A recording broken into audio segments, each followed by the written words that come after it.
ഇന്നത്തെ വചനചിന്ത: ദൈവം പുതുവഴികൾ തുറക്കും. കർത്താവ് യേശു ക്രിസ്തുവിൽ വിശ്വസിക്കുകയും പൂർണ്ണമായി ആശ്രയിക്കുകയും ചെയ്യുന്നവർക്കായി അല്പം താമസിച്ചാലും ദൈവം പുതുവഴികൾ തുറക്കും. അത് ഏറ്റവും ശ്രേഷ്ഠമായിരിക്കും. അതിനാൽ വിളിച്ചു പറയണം: എൻ്റെ യേശു എന്നെ കൈവിടില്ല. യാതൊരവസ്ഥയിലും കരം പിടിച്ചുയർത്തുവാൻ എൻ്റെ യേശു എൻ്റെ കൂടെയുണ്ടെന്ന്. താങ്കൾ അനുഭവിക്കുന്ന തകർച്ചകളെ സർവശക്തനായ ദൈവം ഉയർച്ചയാക്കി മാറ്റും. താങ്കളുടെ തടസ്സങ്ങളെ ദൈവം സന്തോഷമാക്കി മാറ്റും.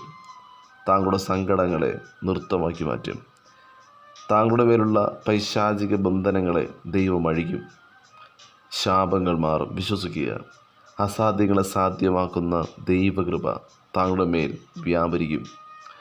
ഏതു സാഹചര്യവും ജീവനുള്ള ദൈവത്തിൽ വിശ്വസിക്കുക.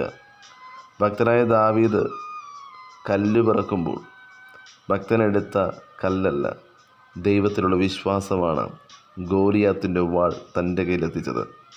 ശത്രുവിൻ്റെ കയ്യിലിരിക്കുന്ന ആയുധത്തെ എടുത്ത് ശത്രുവിനെ ഇല്ലായ്മ ചെയ്യുവാൻ സാധിച്ചത് ജീവനുള്ള ദൈവത്തിൽ ആശ്രയിച്ചതിനാലാണ്. ദൈവം താങ്കൾക്കായി തുറക്കുന്ന വഴി ചെറുതാണെങ്കിൽ പോലും ആ വഴി താങ്കൾക്ക് ഏറ്റവും ശ്രേഷ്ഠമാക്കി മാറ്റും. കഷ്ടതയുടെ നടുവിൽ നിന്ന് ദൈവം താങ്കളെ ഉയർത്തും. വിശ്വസിക്കുക. താങ്കൾക്കായി ദൈവം ശ്രേഷ്ഠമായത് കരുതിയിട്ടുണ്ട്.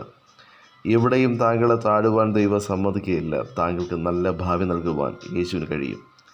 താങ്കൾ എല്ലാവർക്കും അനുഗ്രഹമായി മാറും. ദൈവം താങ്കളെ ദേശത്ത് മാനിക്കും, താങ്കളെ ഉയർത്തും. യെശയ്യാപ്രവചന പുസ്തകം 58-ാം അധ്യായം 11-ാം തിരുവചനം ഇപ്രകാരം വായിക്കുന്നു: യഹോവ നിന്നെ എല്ലായ്പ്പോഴും നടത്തുകയും വരണ്ട നിലത്തിലും നിന്റെ വിശപ്പടക്കി നിന്റെ അസ്ഥികളെ ബലപ്പെടുത്തുകയും ചെയ്യും. നീ നനവുള്ള തോട്ടം പോലെയും വെള്ളം വറ്റിപ്പോകാത്ത നീരുറവ് പോലെയും ആകുമെന്ന്.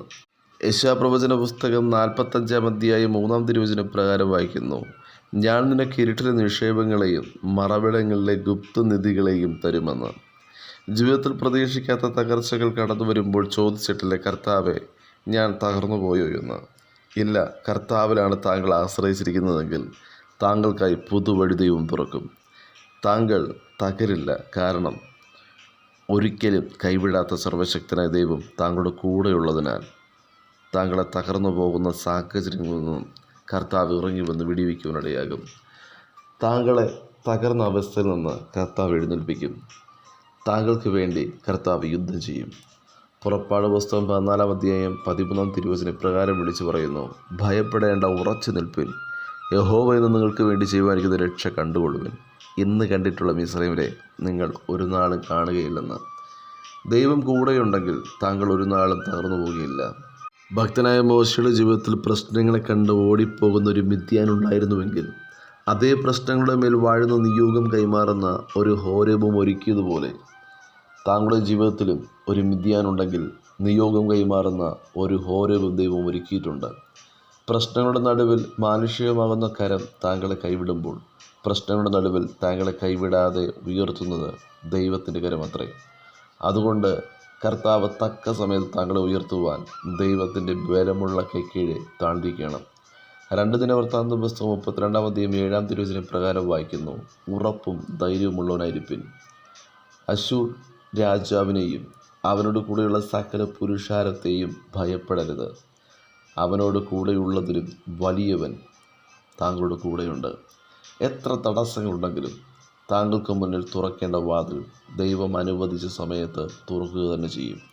അക്കരെ എത്തില്ലെന്ന് പറഞ്ഞ് വെല്ലുവിളിക്കുന്ന താങ്കളുടെ പടകിനകത്ത് സ്വസ്ഥതയെ തകർത്ത് സമാധാനത്തെ നശിപ്പിക്കുന്ന ഏത് വിഷയത്തെയും ഒരൊറ്റ വാക്കിൽ നഷ്ടപ്പെട്ട സമാധാനത്തെ സ്വസ്ഥതയും മടക്കി തരുവാൻ ദൈവത്തിന് സാധ്യമാണ്. താങ്കളുടെ പടകിനെ അക്കരെ എത്തിക്കുവാൻ സർവശക്തനായ ദൈവത്തിന് ഒരൊറ്റ വാക്ക് മതി.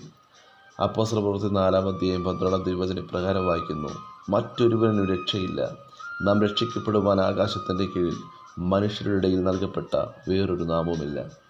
46-ാം സങ്കീർത്തന പുസ്തകം 1-ാം തിരുവചനം ഇപ്രകാരം വായിക്കുന്നു: ദൈവം നമ്മുടെ സങ്കേതവും ബലവും ആകുന്നു. കഷ്ടങ്ങളിൽ അവൻ ഏറ്റവും അടുത്ത തുണയാകുന്നു.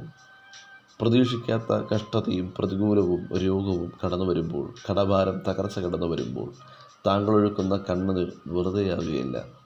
അതിന് മറുപടി വെളിപ്പെടുന്ന ഒരു ദിവസമുണ്ട്. ദൈവത്തിൻ്റെ സമയത്തിനായി കാത്തിരിക്കണം.